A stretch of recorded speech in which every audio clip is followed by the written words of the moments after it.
Okay, but still, that doesn't make this woman a victim. She's not an innocent victim. She's an adulteress. She's just has sexual intercourse with a man who is not her husband. She's in the act of doing something she's enjoying very much, thinking, oh, life is great, life is awesome, life is wonderful. Then all of a sudden, bam, gets hit by a Mack truck when the Pharisees and the teachers of the law come in, and she knows, uh-oh, I'm dead. I'm dead. And she's getting pulled out of that place, and she's probably thinking to herself, why me? Why me? Why didn't it happen to him? Why isn't he coming with us? Why has this happened to me? Why not all my other friends who are out there sleeping around with other men? Why am I going to be the one who's going to be put to death? And she is totally fearing for her life, especially as she's brought before this big crowd. And the story goes on in verse 5. This is what the Pharisees and the teachers of the law say to Jesus. They say, in the law, Moses commanded us to stone such women. Now, what do you say? They were using this as a question. They were using this question as a trap in order to have a basis for accusing him. These Pharisees and teachers of the law were trying to accuse Jesus of something. They were trying to get some dirt on him. They were trying to prove who he was, because he was going around proving that he was God, and they were going to prove that he wasn't God. So here's what they do.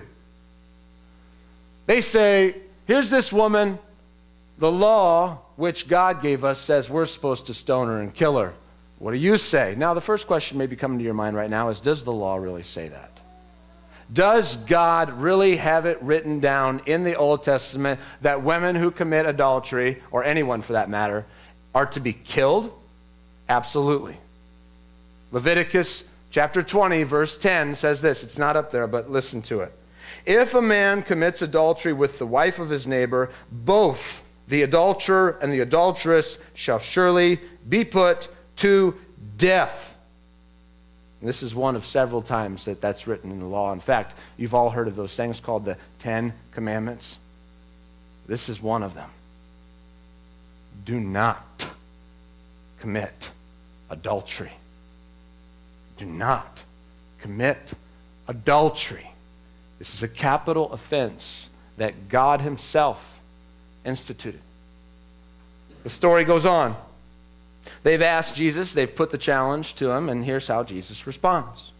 But Jesus bent down and started to write on the ground with his finger. Jesus ignores them, which is usually the best thing to do with religious people who are on an agenda. You ignore them. Jesus is very good at that. But he's doing more than ignoring them. As a matter of fact, pay attention. This is not a throwaway detail. This is very significant what Jesus is doing. He's bending down and he's writing in the dust in the ground. Now, what is he writing? We don't know exactly what he's writing. But I've done a lot of research into this as to what men and women have thought Jesus was doing over the centuries. And I think the best conclusion is this. This event was most likely taking place on a certain festival. This was probably the 8th day of the festival. The 8th day of this festival is a Sabbath, a day of rest.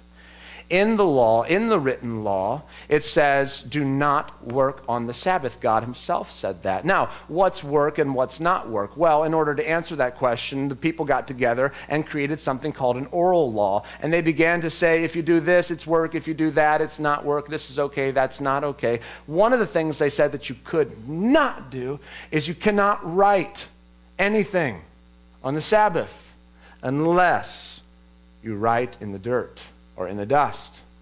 So one thing Jesus is saying when he's writing in the dust is, I know the law. I know the law. I gave it. I even know the oral law that you have developed. Now Jesus is doing more. There's a man in the 2nd century who believed Jesus was doing this, and I think he's right on. He believes Jesus was symbolically enacting a prophecy spoken by a man named Jeremiah that came hundreds of years before Jesus. That prophecy comes from Jeremiah chapter 17, verse 13. It's not up there, but listen to it.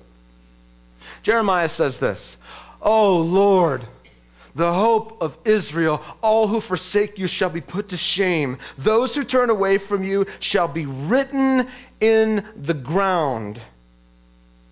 For they have forsaken the Lord, the fountain of living water. Jeremiah is referring to the reality that there are two places you can have your name written. You can have your name written in the book of life, which means you'll be with God forever. You can have your name written in the ground, meaning death, meaning separation from God. And I believe Jesus is doing this.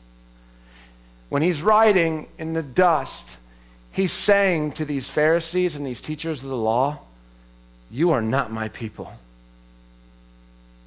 Maybe he's writing their names. You are not my people. Your names are written in the dust. You think you're my people, but you love being right. You don't love people. You just love being right. The story goes on, verses 7 through 9. When they kept on questioning him, religious people love to do that. They just keep going, keep going, keep going.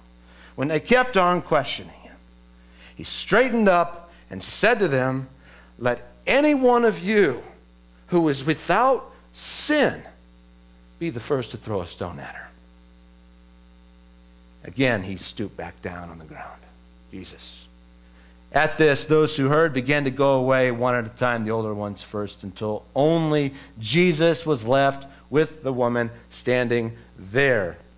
Here are these men who thought they are very passionate about righteousness. Here are these men who were convinced in their mind, we are passionate about truth. We are passionate about justice. And anyone who's passionate about truth and justice is going to do what we're supposed to do. And Jesus causes them to realize they are hypocrites. They're hypocrites. And they walk away one by one. And the story doesn't stop there. Now you got just Jesus and this woman. And here's what takes place. Jesus straightened up and said to her, woman, where are they? Has no one condemned you? No one, sir. Neither do I condemn you. Go now and leave your life of sin. Now this is radical. This is absolutely phenomenological. This response by Jesus. But the only way you're going to understand how radical this statement is for you to understand this. Jesus is God. Jesus is God. Nobody hates adultery more than Jesus. Nobody hates adultery more than Jesus. Jesus created marriage. Jesus created marriage to be something beautiful, and one of the worst things you can possibly do to a marriage is be unfaithful by sleeping with another person. That is one of the absolute worst things you can possibly do.